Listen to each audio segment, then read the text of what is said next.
हाय guys, good morning. So आज है Sunday. Sunday का मतलब क्या होता है? फन करना। तो आज हम जा रहे हैं तारा मंडल।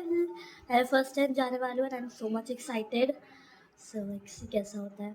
मुझे 2 बजे जाना है और अभी 12 बज रहे हैं और मैं पढ़ाई कर रही हूँ और साथ में पी रही हूँ mango shake. Mango shake P के दुनिया की सारी टेंशन भूल जाती हूँ मैं। कौन सा टेस्टी। सो गाइस, आप मुझे कमेंट में बताना क्या आप कभी तारामंडल गए हो, और अगर गए हो तो कैसा है, अपना एक्सपीरियंस ज़रूर शेयर करना कमेंट बॉक्स में।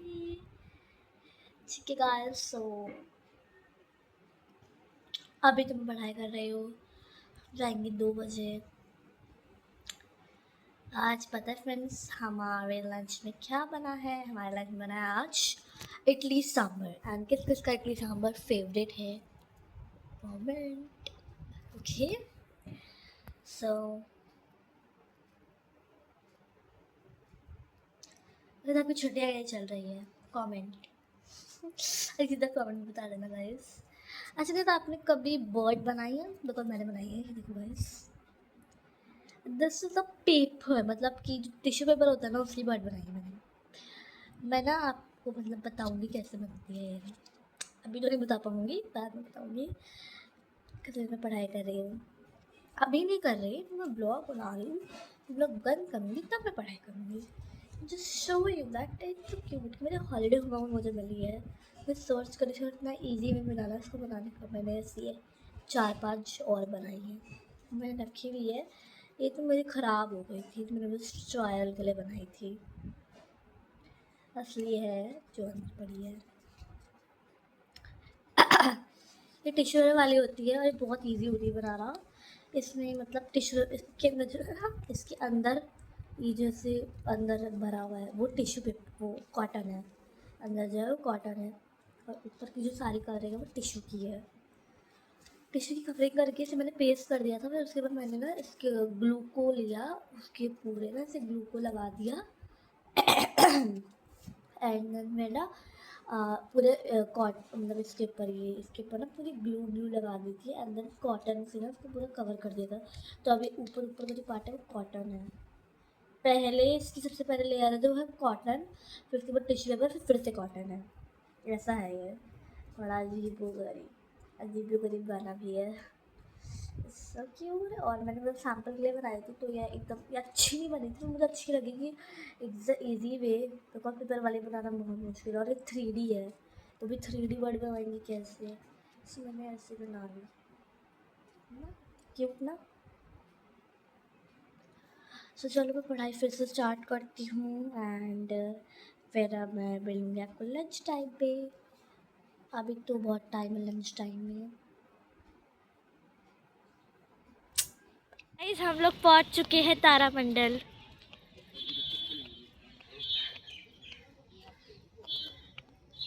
हाय मम्मा। दक्षु का है। हाय दक्षु। सबको धूप लग रही है।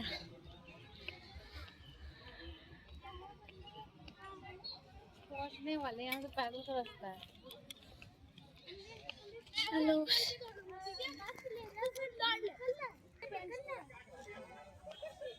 नहीं दक्षु बस नहीं लेगी, हम चल के जाएंगे। हमने ऑनलाइन टिकट करवा रखी है, हमारे पास टिकट्स ऑनलाइन है। टिकट खरीदने के लिए भी यहाँ पर बना हुआ है काउंटर ना। नहीं बेटे, बस चल रहे हैं। पैदल चलना अच्छी बात होती है।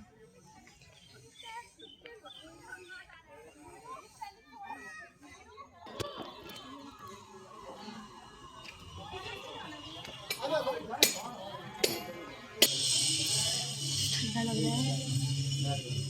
इसका हाथ पकड़ लो। बैठिए, चले आइए, यहाँ बैठ जाइए। चार ये हमारी है चारों।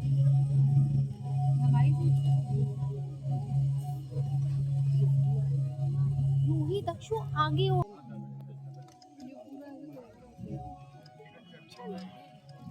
दक्षु कैसा लग रहा है? कितना कूल तो बना, कूल कैसा लग रहा है?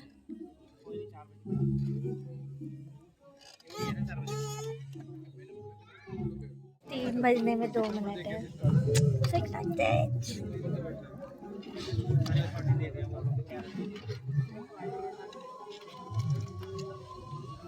दक्षिण excited? I'm excited. ऊपर देखो, ऊपर को तो बहुत सारे लाइट्स दिखाते हैं, बहुत मजा आने वाला है। अपने हाथों से बनाए दूरबीन से पहली बार आसमान की ओर देखा।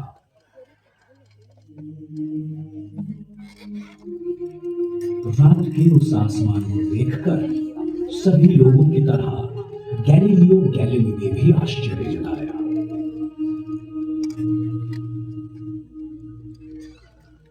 उन्हें लगा शायद उन्हें चांद तारों का और बेहतरीन नजारा होगा। कुछ ही समय पहले जहाजों जैसी दूर की चीजों को नजदीक से देखने के लिए दूरदर्शक यंत्रों का आविष्कार किया गया था। गैलीलियो ने एक ज्यादा शबाई जो खाली आंखें नहीं देख पाती। गैलीलियो पहले मनुष्य थे जिन्होंने चांद पर होने वाले पहाड़ों और गड्ढों को देखा। उनसे पहले लोगों का मानना था कि चांद एकदम सपाट है, पर गैलीलियो के दूरबीन ने स्पष्ट रूप से दिखा दिया। जब उन्होंने अपनी दूरबीन बृहस्पति ग्रह की ओर घुमाई तो उसके चारों ओर 4 छोटे तारों को देखकर वो हैरान हो गए। पहले उन्हें किसी ने नहीं देखा था। दूसरी रात तारों ने जगह बदल दी थी। फिर उन्होंने निष्कर्ष निकाला, जो सही था, कि वो तारे दरअसल बृहस्पति के आसपास चक्कर लगाने वाले चांद थे। लोग हमेशा आसमान में दिखने वाली उस रहस्यमय चमकीली रेखा को, उसका फीका सफेद रंग देखकर आश्चर्य जताते हैं, जिसे हम आकाशगंगा कहते हैं। वो क्या था? क्या गैलीलियो शायद ये ढूंढ निकाल सका? वो अनगिनत तारों से बनाया गया था जो इतने फीके थे कि दूरबीन के बिना उन्हें देखना मुश्किल था। गैलीलियो ने सबसे बेहतरीन दूरबीन से लिया गया है, पर यह पृथ्वी नहीं है। ये अंतराल है जहां बादल, प्रदूषण या वातावरण दृश्य में बाधा नहीं डालता।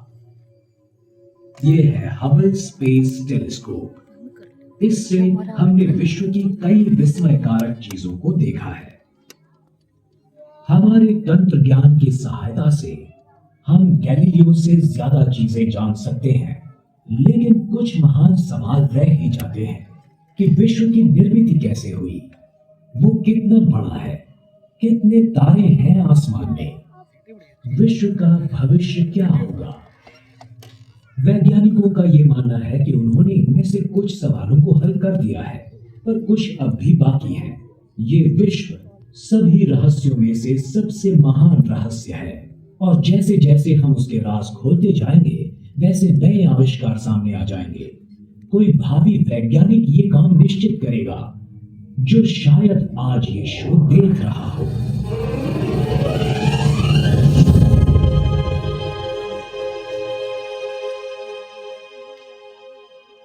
ये कहानी गतकाल के उन महान खगोल वैज्ञानिकों को शायद अजीब लगेगी, जैसे भारत के विश्वामित्र, ग्रीस के टोलेमी, भारत के आर्यभट्ट, पोलैंड के कोपरनिकस और इटली के गैलीलियो।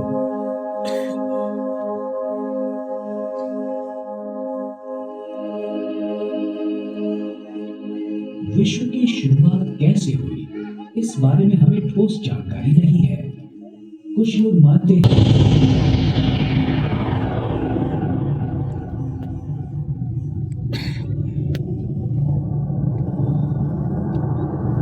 विश्व ने अपनी प्रारंभिक अवस्था से बाल्यावस्था में प्रवेश किया। उसके बाद बहुत सारी दिलचस्प घटनाएं घटने लगी। गुरुत्वीय आकर्षण से कुछ भौतिक पदार्थ इकट्ठे हुए और यहाँ वहां घने गुच्छों में बिखर गए।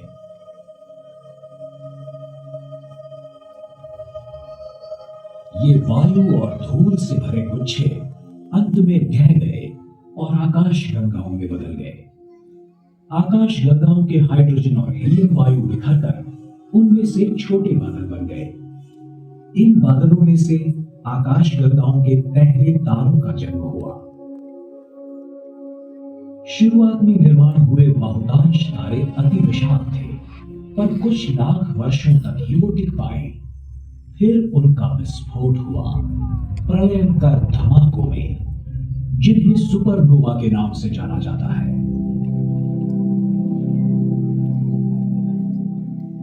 जीवन के लिए आवश्यक मूल तत्वों का निर्माण इन विशाल तारों के आंतरिक भाग में हुआ। जब कि पृथ्वी ही विश्व का केंद्र है। बाद में विज्ञान ने यह साबित किया कि हमारा ग्रह और अन्य ग्रह दरअसल सूरज की परिक्रमा करते हैं। आज हम जान चुके हैं कि सूरज खुद एक तारा है, उन 4000 लाख तारों में से जिनसे आकाशगंगा बनती है। पर हमारी आकाशगंगा जो अनगिनत तारों से बनी है, वो भी छोटी बनती है जब हमें ये महसूस होता है कि वो भी विश्व की अनगिनत आकाशगंगाओं में से केवल एक ही है। हमारी इस आकाशगंगा का निर्माण अरबों वर्षों पहले एक बड़े धमाके के बाद हुआ। मतलब अंदाजन 13.2 अरब वर्ष पहले। उसके सबसे प्राचीन तारों की आयु अंदाजन 10 अरब वर्ष है और सबसे नए तारे कुछ करोड़ों वर्ष की आयु के हैं, और उसमें से सूरज का जन्म हुआ। एक विनाश होते तारे के विस्फोट से निकली कंपन लहरों से सौर मंडल की निर्मिति की शुरुआत हुई।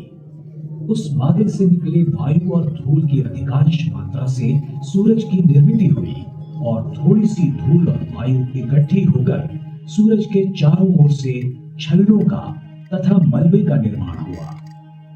इन छल्लों का बहुतांश द्रव्य इकट्ठा होकर उनमें से बुध, शुक्र, पृथ्वी, मंगल, गुरु, शनि, यूरेनस, नेपच्यून जैसे ग्रहों का निर्माण। तारामंडल का शो खत्म हो गया है। अब हम जा रहे हैं प्रधानमंत्री संग्रहालय।